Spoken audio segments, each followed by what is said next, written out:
Insulin लेने की जरूरत नहीं है, आपको टेबलेट लेने की जरूरत नहीं है, परंतु नहीं। सभी आप लोगों से हाथ जोड़ के वंदना करता हूँ। हमारा जो चैनल है श्री सोनू महाराज, वो चैनल जरूर सब्सक्राइब करें और इन वीडियो को शेयर करते रहिए। 3 अक्षर में बहुत ताकत है,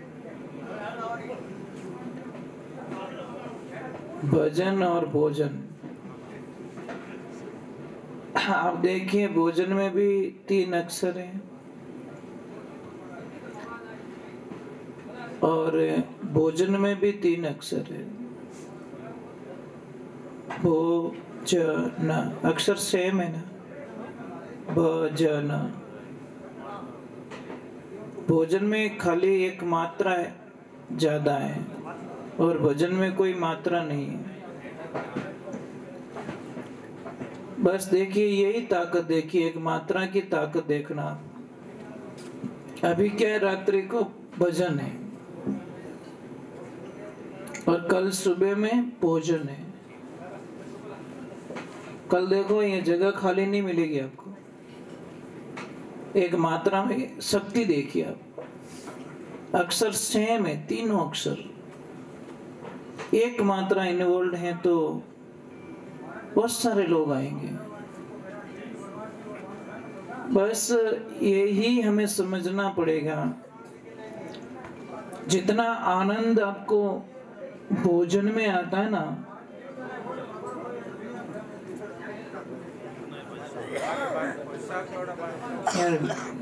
यार लड़े या रोक ही नहीं सको। पहले बात री में कट लूण पत्तो नेक दियो नहीं, खाता ही रही जाओ। यहाँ से जिन वास्ते के एक तो रसोईया ने कदी नहीं छीजोणो, एक गाड़ी रा ड्राइवर ने नहीं छीजोणो। हाँ, की टेमरा रेस दबाए दे, न्यूट्रल कर दे गाड़ी के लैब लेती जा। रसोईया ने छीजो तो वो किन टेमरा किन की चीज डाल दे मैं, या तो मिर्चा पत्ती ने दी तो ही खावा नहीं सका। ये थोड़ा आनंद की बात हो गई। हमारा जीवन का लक्ष्य क्या है, हम दुनिया में क्यों आए, हमारा मेन उद्देश्य क्या है। अगर ये बात समझ में नहीं आती तो कोई मतलब नहीं है, सत्संग का अर्थ नहीं है। हेलो, ठाको थे ठाको गणी बेटा, क्या करे महाराज, इतनी बेगी मत लाओ सुबह जिमे। उन्होंने कहो कि थोड़ा सा या तो थोड़ा तपेलो पड़ने ले जाओ उन साइड में थोड़ा जगह, क्या बोलिए बिना वही काम नहीं रहे महाराज। भीमी बोल नहीं पड़ी, वे इतना मस्ती में है कि इन चीज को लेनदेन ही नहीं। हमारी जगह सही है, पापा जगह सही है। हाँ, नहीं सही बात है। सत्संग में अलग अलग प्रकार के लोग आते हैं, कनिष्ठ, मध्यम और उत्तम। कनिष्ठ क्या करता है, सत्संग का नाम लेते तो विचार करता है कि मैं जाऊं कि नहीं जाऊं, जाऊं कि नहीं जाऊं। मध्यम क्या करता है, रवाना होने का मन तो करता है अपना, फिर विश्राम कर देता है, चलो ना सुबह जाएंगे। और उत्तम क्या करता है, हाँ देखो कितना शांति हो गई, एकदम शांति। पैसा पासो चालू मत कर जो। तो उत्तम क्या करता है, सत्संग का नाम लेते ही उसको वैराग चढ़ता है, नहीं मुझे चाहना है, नहीं मुझे चाहना है। कई लोगों को देखो, मेले का नाम लेते ही उनको बहुत अच्छा लगता है, कई लोगों को फिल्म का नाम लेते ही अच्छा लगता है, और कई लोगों को सत्संग का नाम लेते ही अच्छा लगता है। इंसान सारे वही है। एक परिवार में देखना, एक को फिल्म अच्छी लग रही है, एक को भगवान के भजन अच्छे लग रहे, तो घर में लड़ाइयाँ यही तो होती है। टीवी पे यही तो लड़ी गई, कोई तो कहता है रामायण आ रही है, रामायण निकाल यार, तो दूसरा वाला रिमोट लेके निकाल देता फिल्म। ये हो गया झगड़ा। मतलब छोटी सी बात से, एक को फिल्म अच्छी लग रही, टीवी एक है, एक को फिल्म देखनी, एक को रामायण देखनी है। ये भाषाएं हमें समझ में आनी चाहिए कि हमारा जीवन का कल्याण किससे हो सकता है। आप देखना, चाहे कोल्ड ड्रिंक पी लो, चाहे लस्सी पी लो, चाहे जूस पी लो, आखिर में जो प्यास होती है ना, वो पानी से बुझती है। मूल तत्व पानी है। आप लस्सी पी के प्यास नहीं बुझा सकते, जबकि वो लिक्विड है। आप कोल्ड ड्रिंक पी के नहीं बुझा सकते प्यास, जबकि वो पानी जैसे ही लिक्विड है। आप जूस पी लीजिए, कुछ भी पी लीजिए, आखिर में पानी पिएंगे ना। आप ट्राई करके देखिए, मूल तत्व जब आपको मिलेगा ना, बड़ी शांति मिलेगी। 5 पकवान बने हुए आपके सामने, पूड़ियां हैं, सब्जी है, सारी चीजें, मिठाई, अच्छी सी मिठाई है, काजू कतली है, परंतु वहां पे भी सारी चीजें आपके सामने पड़ी है, और किसी एक बंदे ने आवाज लगा दी कि रोटी, तो आप तुरंत बोले, भाई भाई भाई इधर, रोटी वाला है तू इधर आ, ले, तेरे सामने इतनी चीजें पड़ी है, मिठाई पड़ी, काजू कतली पड़ी, वो पड़ा, पकवान पड़ा, पर रोटी का नाम लेते ही आपका ध्यान रोटी की तरफ जाएगा, क्योंकि मूल तत्व क्या है? रोटी है। ऑटोमेटिक हमारा दो रोटी होती तो मैं आराम से जिम लेता। इतनी चीजें पड़ी तो आराम से अभी भी नहीं जिम रहा है, क्योंकि ये दिखावा, ये क्या मेकअप है। जो ये पकवान होते हैं ना, इसको हम मेकअप कहते हैं। और थोड़ी देर बढ़िया लगे, પછી કઈ કે મારે ગેસ ઘણો બને, ગેસ બને કઈ ખાયો अलग अलग, तू तो थोड़ो खाटो पी लियो, थोड़ी लस्सी पी ली, थोड़ो मिर्ची वड़ो खाई लियो, थोड़ो रसगुल्लो खाई लियो, वेंगर जैन फाइटिंग री मायने वो तो के तू अटकाई करे, वो के तू अटकाई करे, ए लड़ी जन પછી के मारे गैस घणो बने, गैस कई धारे बम वाणी देख जे तू। ये दिखती बात है भाई। एक काम करो ना, एक पिंजरे में आप 5 को, एक भैंस डाल दो, एक गाय डाल दो, एक गधा अंदर डाल दो, एक घोड़ा डाल दो, फिर देखो मजा कितनी लड़ाइयां होगी। तो उसको देख के हमें पता नहीं चलता कि ये इनकी कॉम्बिनेशन नहीं बैठ रहा है, तो मेरे पेट में अलग अलग चीजों का कॉम्बिनेशन कैसे बैठ सकता है? नहीं हो सकता है। ये जबान का स्वाद के कारण हम लोग 80% लोग बीमार हो जाते हैं। और बीमारी का मूल कारण क्या है? खानपान। अब खानपान शुद्ध रखिए। मैं तो कहता हूं कि जितनी किसको शुगर है ना, जिंदगी में गेहूं की रोटी कभी मत खाओ, शुगर जिंदगी में कभी नहीं होगी आपको। अब बोले महाराज भूखा मरा कहीं करो, अरे भाई बाजरे की रोटी खा लो, जौ की रोटी खा लो, ज्वार की रोटी खा लो, वो तो चीजें खाते नहीं हम लोग। गेहूं का फुलका थने फुलको बना दी। हाँ सच बोल रहा हूं, आप गेहूं की रोटी छोड़ दीजिए। दूसरी नंबर, दूध छोड़ दीजिए। 2 चीज छोड़ दिए, आपकी शुगर की बीमारी जड़ से खत्म हो जाएगी। कोई दवा लेने की जरूरत नहीं है, ये इंसुलिन लेने की जरूरत नहीं है, आपको टेबलेट लेने की जरूरत नहीं है। परंतु नहीं, वो तो नहीं छूटे, थोड़ी थोड़ी तो कण खाओ चाहे मन खाओ, बात तो हो गई ना। पर समझौता कोई नहीं करना चाहता, पैसे दे देंगे, बीमार हो जाएंगे। तो हमारी जिंदगी को समझनी पड़ेगी हमें, हमारा जीवन क्या है। ये शरीर है ना प्रभु, कहीं मार्केट में तो नहीं मिलता ना, नहीं मिलता। सारी चीजें भौतिकता की जो दिखने वाली चीजें, रजाई फट गई दूसरी ले आओगे, बत्ती फूट गई दूसरी ले आओगे, कपड़े फट गए दूसरा ले आओगे, ये बॉडी कहां से लाओगे आप? ये शरीर कहां मिलता है? और जिन कहीं सूतो अचेत नींद में, अरे मृग सब खेत उजाड़े, बड़ी मुश्किलों खेती पाके, यानी तो क्यों बिगाड़े। 5-25 मृगणी ये तो चिड़िया धाड़े, चेत सके तो चेत बावरा, नहीं तो तने जड़ा मूल सुई पड़े। कोई नगरी के राजा थे, उसी नगरी के बाहर कोई संत महात्मा आए, और संत तो बस अपनी मर्जी के मालिक होते हैं महाराज। उनको किसका मन लग जाए तो चले जाते महल में, और नहीं मन लगे तो अपनी कुटिया में भी आनंद ले लेते हैं। इसलिए तो किसने लिखा, वाह वारे मौज फकीरा की, वो परवाह नहीं करते अमीरा की, वो वारे मौज फकीरा की। ये फकीर आदमी की मौज यही होती है भाई। क्या होता है फकीरों के पास में? क्या होता है? अंबर ओढ़ना भूमि पतना, बीच मसाना सोई, ये भूत पलीतरा शंका नहीं मानी, नहीं हसे नहीं रोई, फकीरी निर्भय पड़ा निर्मोही। क्या है फकीर आदमी के पास में? तो महाराज भगवान की ऐसी लीला होती है, और राजा को पता चल जाता है कि कोई संत महात्मा पधारे हैं। तो राजा ने विचार किया कि संत महात्मा को लाना है, अपन लाए कैसे यहाँ पे? तो थोड़ी सी एक चर्चा फैल गई थी नगरी में। राजा ने क्या बोला कि मेरी जो 10 बकरियां हैं और 1 बकरा है, इनको कोई भी पेट भर के खिला देगा और शाम को इनकी फेवरेट चीजें मैं डालूंगा, अगर ये नहीं खाएगी तो आधा राज उसको भेंट कर दूंगा। अब राज कौन नहीं लेना चाहता, सबको चाहिए राज। तो जितने भी बकरियां चराने वाले थे वो जा जाके पूरा दिन बकरी को खिलाते पिलाते और शाम को लाते, राजा दाना डालता, वो भी डालता तो खा लेती, तो उसको राजा अंदर डाल देता जेल में, तो बकरी को पेट भर के नहीं लाया। ऐसे करते करते पूरी नगरी के लोग खाली हो गए, मतलब बकरी चराने वाले।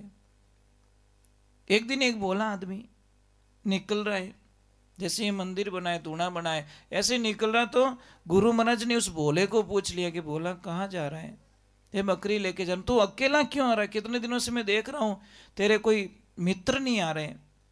तो उस भोले ने बोला कि गुरुदेव मैं क्या बताऊं, सब राज के चक्कर में अंदर चले गए। कि कैसे, कि वो राजा है ना, उन्होंने शर्त रखी 10 बकरियां हैं, एक बकरो है, उसको कोई पेट भर के खिला देगा पिला देगा तो मैं उसको आधा राज भेंट करूंगा। सारे अंदर चले गए। तो गुरुदेव ने बोला बोला तू लेके आ बकरियां को। तो बोला नहीं नहीं नहीं नहीं, मैं तो बाहर ही ठीक हूं, मैं अंदर जाना नहीं चाहता। गुरुजी ने बोला तू लेके तो आओ।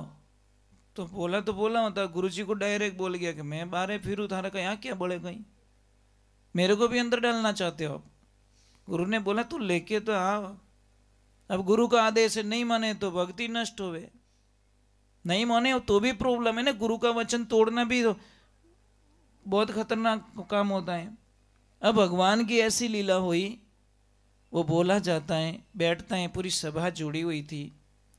बोले को बोला तू कैसे आया, कि हे राजन आपकी 10 बकरियां, एक बकरा मुझे पकड़ा दीजिए, मैं उनको पेट भर के लाता हूं। सब हंसने लगे, इतने होशियार लोग थे, वो तो पेट भर के नहीं ला सके, तू कैसे पेट भर के लाएगा, कि लाओ ना मैं लेके जाता हूं। अब ले जाके डायरेक्ट गुरुजी के आश्रम पे लेके गया और गुरुजी को बोला अगर ये नहीं धापी ना मैं थारो नाम ले लू, पहला कह दूं मैं अंदर नहीं जाना चाहता, मैं फंसना नहीं चाहता अंदर।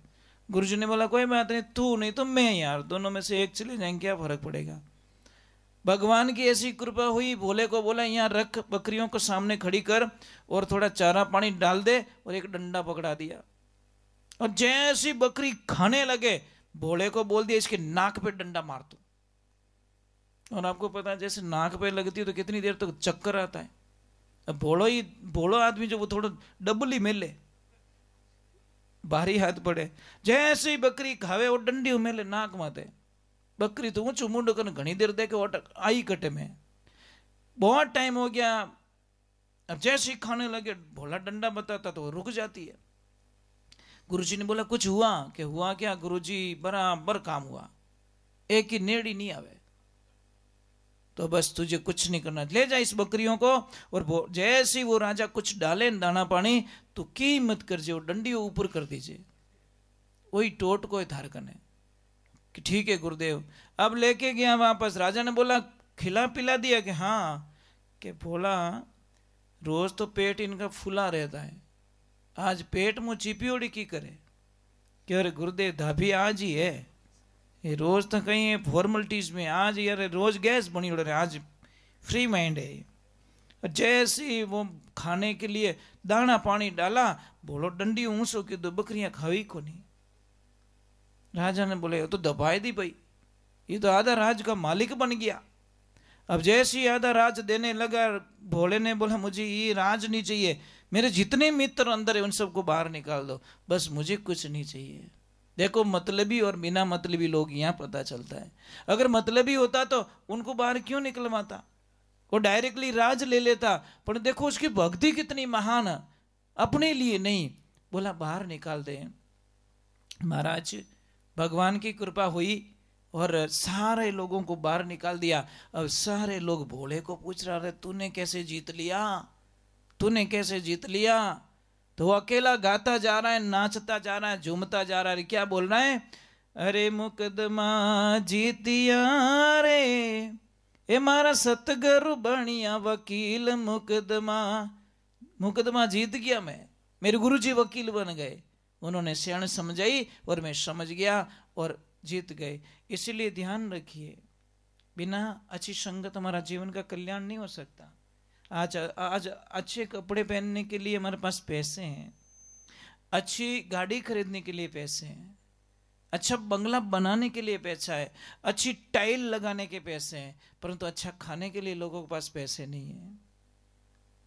पेट में, नेट में नहीं, पेट में खर्च करो। लोग नेट में ज्यादा खर्च करते हैं। रिचार्ज नहीं रहे मोबाइल तो फटाफट मारो, नेट रिचार्ज खत्म हो गयो, रिचार्ज करो અને ભૂખા મરે કઈ કે કઈ बात नहीं, 2 घंटा बाद में जिम हो, बस जिमना 2 घंटे बाद में एडजस्ट कर लेगा, परंतु मोबाइल में नेट नहीं है, वो उसको एडजस्ट नहीं होता। बस ये मोबाइल का पहला अक्षर क्या, ध्यान रख देना, बस क्या है, मां, और मृत्यु का पहला अक्षर भी। ये क्यों है हमारी लाइफ में, आपको पता नहीं है। आदमी की 30 साल की उम्र खाने के लिए आया है, कितनी, और ये कड़वा सत्य महाराज देखना, 30 वर्षों की उम्र ये मोबाइल खा जाएगा। 4 घंटे यूज करते होंगे शायद आज, कितना, 24 घंटे में 4 घंटे इस मोबाइल को देते हो आप लोग, चाहे नेट के माध्यम से, चाहे फालतू के माध्यम से, जो काम की चीजें नहीं वो भी देख। 4 घंटे आपके एक मिनट काउंट करना, महीने के 120 घंटे और साल के 1500 घंटे, सब काउंट कीजिए आप, कितनी साल चली जाएगी मोबाइल के पीछे हमारी, कितना रिचार्ज जाएगा हमारा। मोबाइल चाहिए, पर मोबाइल का दुरुपयोग नहीं होना चाहिए, तो आपकी जिंदगी में कुछ आनंद हो सकता, नहीं तो कोई मतलब नहीं है। अभी थोड़ी सी मेरी एक प्रार्थना थी, सुन लोगे तो अच्छी बात है, नहीं सुनोगे तो मैं तो राजी रहूँगा। क्योंकि समझ लीजिए आपके गांव में कोई भी सेठ है, बहुत पैसे वाले, वो एक गाड़ी लेके आए 5 करोड़ की बस, और उन्होंने बोला मैं 4 धाम की यात्रा फ्री में करवाना चाहता हूँ, तो सारे लोग फटाफट बस में बैठ गए। अब गाड़ी का ड्राइवर आता है और सारी चीजें पूछता है, बस कैसी लगी, अच्छी लगी, सारा सिस्टम समझ में आ गया कि हाँ, बस को रवाना करूं कि हाँ। बस का ड्राइवर बोला, एक बात बोलना भूल गया मैं, प्लीज क्षमा करना, कि क्या, कि मैंने सारी चीजें बताई, एसी कहाँ से चालू होती है, लाइट कहाँ से चालू होती है, वो कहाँ से चालू होता है, क्या करना क्या नहीं करना, पर एक बात बताना मैं भूल गया कि कहीं इन बस रे मायने ब्रेक नहीं है, इस बस में ब्रेक नहीं है।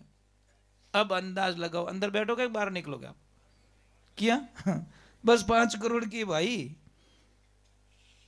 बैठोगे नहीं, बैठोगे ना, क्योंकि ब्रेक, बस जिस बस में ब्रेक नहीं, उस बस में यात्रा नहीं करने चाहते। जिस सत्संग में कोई नियम नहीं है, उस सत्संग में बैठने का भी कोई मतलब नहीं, वो बिना ब्रेक की गाड़ी होती है। और नियम बहुत जरूरी है, आप अंदाजा लगाइए, बिना नियम का कोई भी चीज देखिए आप, ये लाइट लग रही नहीं, इसका एक तार बीच में से काट के देखो, लाइट बंद हो जाएगी, सप्लाई बंद, लाइट बंद, हमारा कांटेक्ट टूट जाता है। आप सूर्य के सामने मुड़ते नहीं और सूर्य के दर्शन करना चाहते हो, ये संभव नहीं है साहब, मुड़ना पड़ेगा, सन्मुख होना पड़ेगा। आप राम की तरफ मुड़ते नहीं हो और राम के दर्शन पाना चाहते हो, सवाल भी नहीं हो सकता। आप स्कूल जाना नहीं चाहते और डिग्री लेना चाहते हो, कैसे मिलेगी भाई, नहीं हो सकता। तो आपसे हमारी विनंती है, थोड़ी सी आपको तकलीफ दूंगा, थोड़े हम लोग नाराज भी हो जाएंगे, मेरे पे कोई दिक्कत नहीं, संतों पे ऐसे नाराज लोग होते ही रहते हैं, हमारा जीवन ऐसा ही होता है ना, समझदार तो नहीं होते हैं। थोड़ा सा बैठक आपको चेंज करनी पड़ेगी, माता बहनों को इधर बैठना पड़ेगा, जेंट्स लोग थोड़े इधर आ जाओ, क्योंकि आपके लेफ्ट में जरूरी है, राइट में कभी मत बैठाओ, नुकसान आता है। आप ट्राई करके देख लो, चाहे यात्रा हो, चाहे खेत में हो, चाहे घर में हो, चाहे भोजन करते हो, आप लेफ्ट में बैठाइए। नहीं थोड़ी तकलीफ दे रहा हूं, इसीलिए मैं पहले क्षमा मांग लिया, नहीं तो मैंने हाका करो बार कि ए महाराज मैंने भोड़ा पाड़िया, पर क्या करे महाराज, नहीं आप तो बैठे रहो, आपको तो कोई, तो ऊंचो हाथ करना, इससे 2 फायदे हैं हमको, थोड़ा व्यायाम भी हो जाता है और दूसरे नंबर परमात्मा का अभिवादन भी हो जाता है। अब एक ध्यान रखिए, कई लोगों के मन में, अच्छा मेरी भाषा समझ में आ रही है, तो ठीक है, ठा पड़ियो ठीक है, किन किन ठा नहीं पड़े तो कहीं करो, अच्छा सरकार हाल ही है। परंतु मैं पूरी कोशिश करता हूं कि आपके हार्ट तक पहुंचने की कोशिश। Please come in my heart, sit मैया जगदम्बे। कोशिश करता हूं, फिर भी कोई कमी रह जाती है, और कमी तो रहती है, सब मानव है, कमी तो रहेगी, आखिर में इंसान है, कहीं न कहीं कमी रह जाती है। तो आप लोगों से मेरी विशेष निवेदन था कि कई लोगों को बहुत बड़ी एक शंकाएं होती है, सत्संग हम भोजन क्यों करते हैं? हमारी भूख मिट जाए। पेट की जो अग्नि है ना, भूख का मतलब क्या है? पेट में अग्नि, अग्नि जलती है, जठ अग्नि, जब भोजन करते हैं तो वो ठंडी हो जाती है, तो कहीं के हमारी भूख शांत हो गई। नींद क्यों लेते हैं? थोड़ा आराम मिल जाए। पानी पीते प्यास बुझती है। और सत्संग क्यों सुनते हम लोग? कपड़े देखो, सारे कपड़े हम उजले कपड़े पहन के आते हैं, बस बाहरी जो दिखावा है ना, हमें बहुत अच्छा लगता है। दीवार तोड़ के देखना घर की, मैंने तो वो सीमेंट लोहिया ही चिपियाड़ा है, पर बाहर टाइल्स लगा दी, कहीं मकान फूट रो बड़े, एक टाइल निकाल के देख, मजा आएगा तुझे। ओरिजिनलिटी अंदर देखनी है तो एक टाइल निकाल दो। बस हमारी जो बाहरी परत है ना, उसके लिए बहुत सारा समय हमारा बर्बाद होता है। हमें रियलिटी जाननी है, रियलिटी, रियल नहीं। एक रियल हीरो होते हैं, एक रियल हीरो होते हैं। हमारे रियल हीरो कौन है? हमारे जो बॉर्डर पे खड़े हैं आर्मी वाले। हम यहाँ पे देखो बिस्तर लेके, ठंडी लग रही, थोड़े वो कर देते हैं, दरवाजा भी बंद कर देते। वो कहाँ दरवाजा बंद करे भाई, उनको तो बॉर्डर पे खड़े रहना है। कभी सोते वक्त याद आई आपको उनकी, रियल हीरो की? हे प्रभु, मैं इन हीरोज की वजह से मैं आराम से आज नींद ले पाऊंगा और सुबह आराम की नींद से उठ पाऊंगा। कभी तो फीलिंग कर दो यार, कभी तो याद करो उनको। बच्चे उनके भी, परिवार उनके भी है, पर देखिए उनकी कुर्बानी देखिए। जब हम थोड़े से दूर जाएंगे, थोड़ा सा दूर जाएंगे, अच्छा आपके एरिया में से फौज में कितने लोग हैं? हाँ सर, बहुत अच्छी बात है, बहुत अच्छी बात है। हमें बहुत अच्छा लगता है कि कम से कम ये भावनाएं हैं, जुड़े हो आप इन भावनाओं से। और ये भाव बहुत अच्छे हैं कि कम से कम आर्मी की तरफ आपका रुझान है, देश की तरफ, सुरक्षा की तरफ हमारा रुझान है, तो हमें खुशियां मिलती है। सत्संग करवाने का एक ही अर्थ है, सत्संग में प्रश्न किया गया कि भगवान से इजी कोई रास्ता हो मिलने का है तो बताइए, पर प्रोसीजर करना पड़ेगा। आपको घी खाना है ना, डायरेक्ट दूध में से अंगुली डाल के घी नहीं निकाल सकते आप, उसको प्रोसीजर में डाल सकते। 2 आदमियों को दूध दिया गया कि इसकी ओरिजिनलिटी परख के लाओ। एक तो गया दूध की डेयरी पे, फैट देख के आ गया कि इतने फैट आ रहे। दूसरा बोला कि 2 दिन का मुझे टाइम चाहिए। उसने दूध को गर्म किया, नॉर्मल लेवल पे लाया, जामन डाला, दही बनाया, फिर मंथन के माखन बनाया और घी बना के बोला कि ओरिजिनल ये था। इसमें 30 लीटर दूध था, 29 लीटर गायब हो गया, 1 किलो घी बना इसका। ओरिजिनलिटी ये थी और सत्य ये है। अब घी को वापस कोई दूध तो नहीं बना सकता। और दूध, घी की ताकत देखिए आप, ताकत देखिए आप। 1 किलो घी लीजिए, कोई कढ़ाई में डाल दीजिए और 500 लीटर उसके ऊपर दूध डाल दो, वो आके ऊपर बैठेगा। बोला तुम्हारी औकात नहीं है अभी कि मुझे नीचे की उस परत में डाल सको, मैं बैठूंगा तो ऊपर। यही जगत और भगत का विवरण है महाराज, यही है। जो समझ जाता है वो वहां तक प्रोसीजर में तो आपको जाना ही पड़ेगा। हम सत्संग सुनना नहीं चाहते हैं, ध्यान करना नहीं चाहते। मैंने कई लोगों को प्रश्न करता रहता हूँ कि आपने दीक्षा किस किसने ली, बहुत सारे लोग अपराध करते हैं, मेरे गुरुजी है, मेरे गुरुजी है। फिर वापस प्रश्न करता हूँ कि गुरु मंत्र किसको किसको याद है, तो शायद 70% लोग हाथ ऊपर नहीं करते। फिर वापस बात करता हूँ, बोलता हूँ कि भाई गुरु मंत्र याद है तो जप कौन कौन करता है, तो फिर 2% ही लोग अपराध करते हैं, 98% फेल हो जाते हैं। आप कोई भी पौधा रोप के देखिए, पानी मत डालो, वो सूख जाएगा। आप गुरु मंत्र लिया, उसको जप नहीं कर रहे हो, मैंने बोला ना, रिचार्ज नहीं कराया तो मोबाइल कोई काम का नहीं है। भले 5 लाख का है मोबाइल है आपके पास, अपन उसमें रिचार्ज नहीं है तो डब्बो लेन फिरो भी नहीं कि मार्केट मोबाइल है अपन टावर आई को नहीं, कहीं टावर मैंने रिचार्ज को नहीं करी।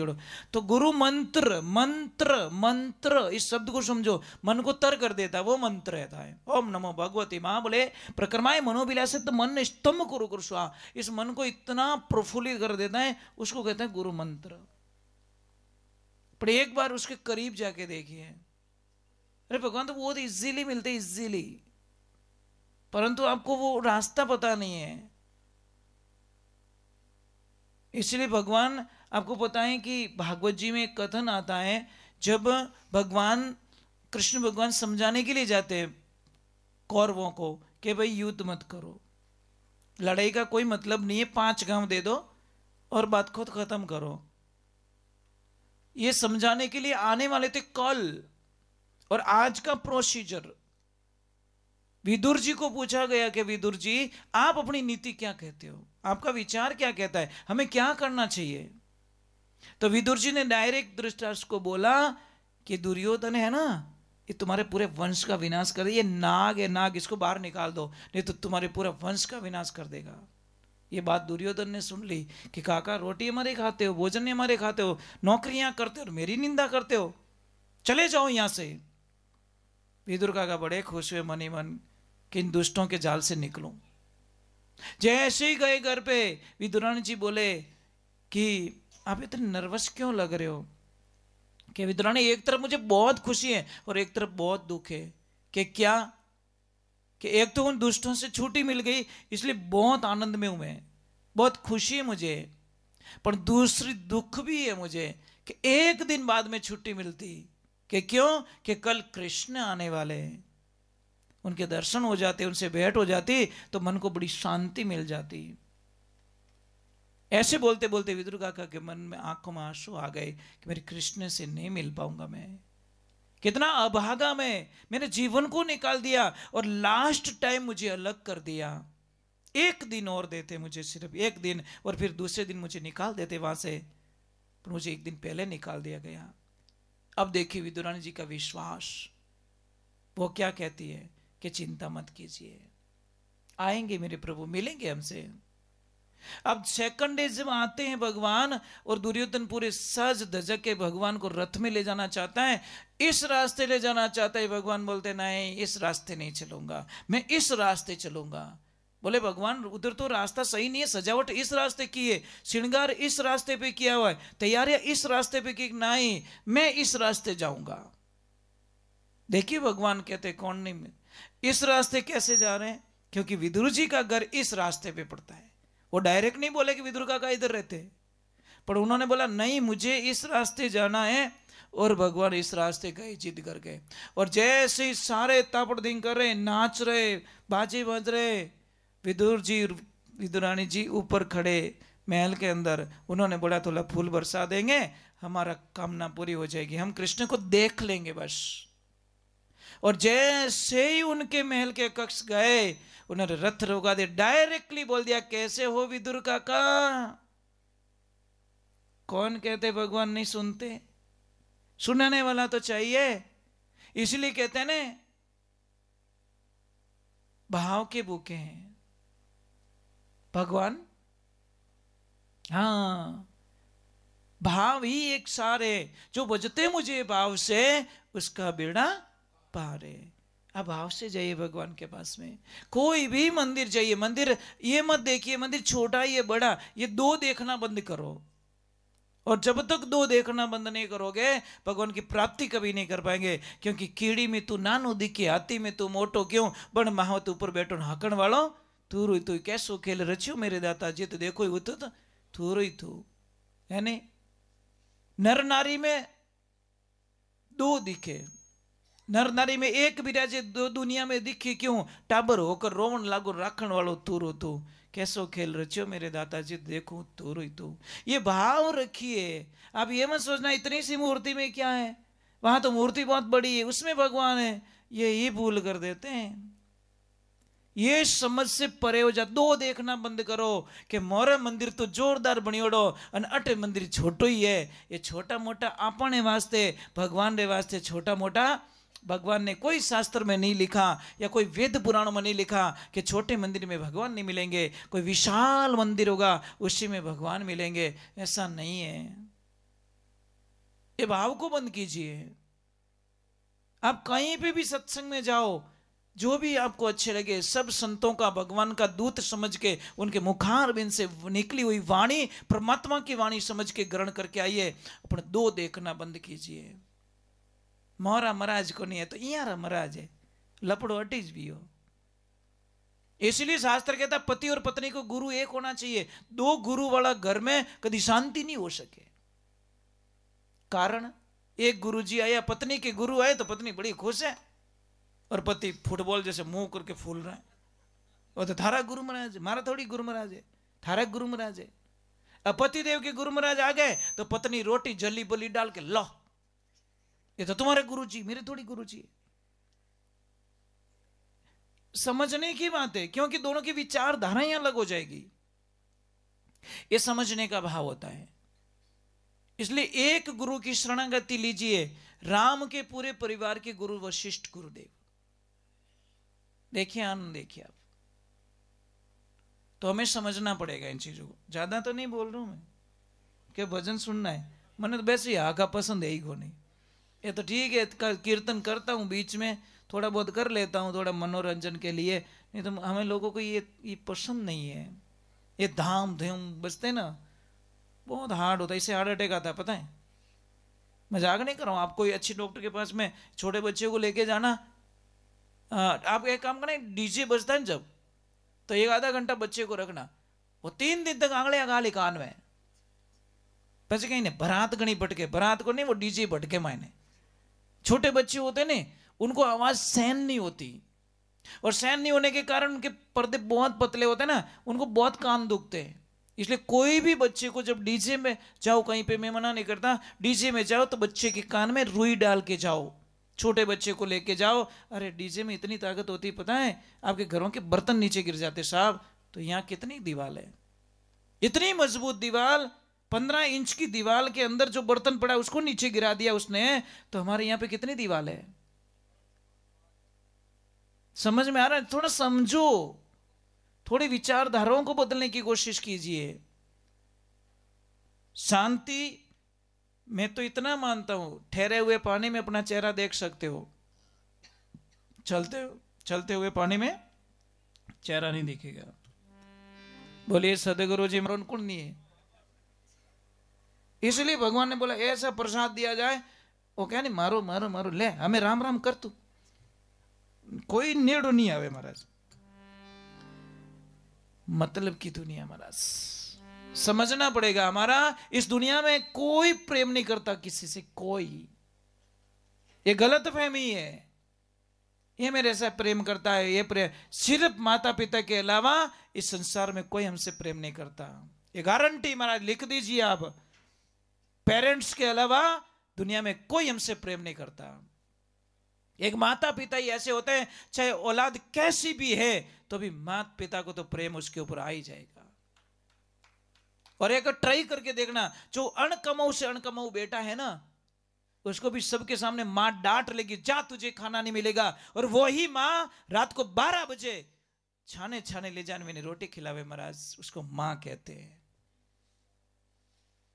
किसी की पत्नी मर गई, छोटा सा बालक, आदमी बहुत अच्छा था, बहुत अच्छा नहीं बहुत अच्छा, उसने बोला मैं दूसरी शादी नहीं करूंगा, पर लोग रेवण कट दे, लोगों ने खटके आंख क्या में घोर हो रहे जी हो, उसको बोला दूसरी शादी कर ले, तेरी जवानी, अरे जवानी गई पानी में, मुझे शादी नहीं करनी, मेरा बच्चा है, मैं इसको देखूंगा और इसके जीवन बनाऊंगा। पर लोग लारे पड़िया तो एड़ ही पड़िया, दूसरी शादी करवा दी। भगवान की ऐसी लीला हुई। अब उसको काम था बाहर, तो छोटे से बच्चे 1.5-2 साल के बच्चे को अपनी नई पत्नी के साथ में छोड़ के गया। नई पत्नी थी ना, उसके पास बच्चे को छोड़ के गया और चला गया। जब 3 साल बाद मैं लौटा वापस और आते ही उस बच्चे को देखा और बच्चे को मार्केट में लेके गया और उसको पूछा, बेटा तेरी वो मम्मी और इस मां में क्या अंतर है?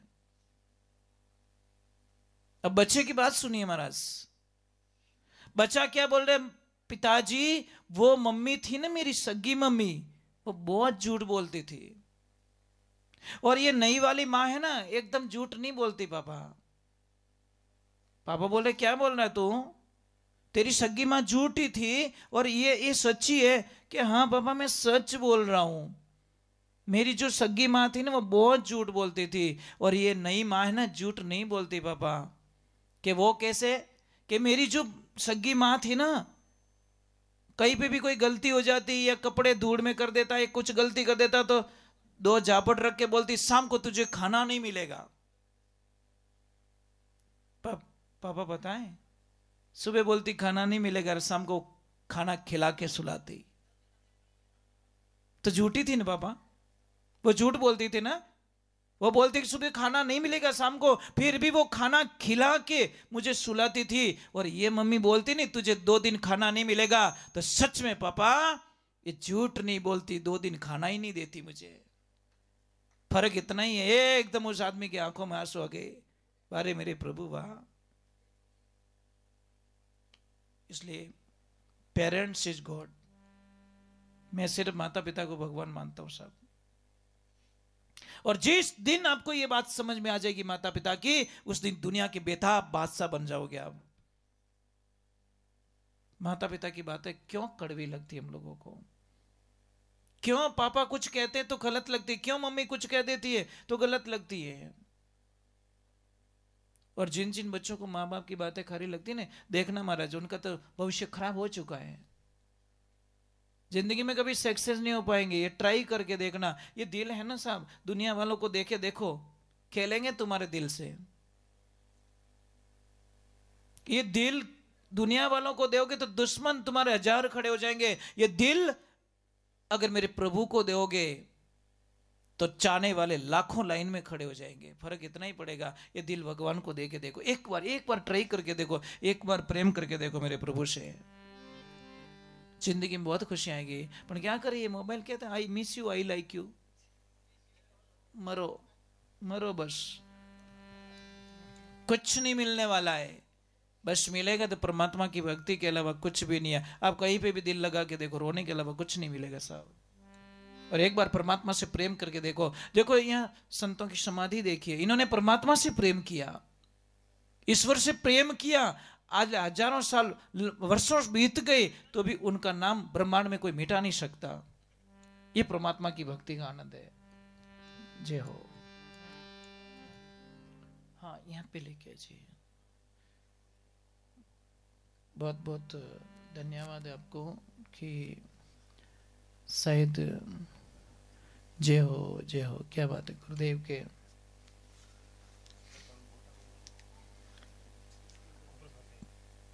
पेंटिंग करने वालों को भी बहुत बहुत साधुवाद है। बनाने वाला दिल से बनाया ना, इसलिए नहीं ऊंच रही है, भाव से बनाया। जय हो। देखो अभी संत महात्मा की बात हुई और गुरु जी की तस्वीर सामने आ गई।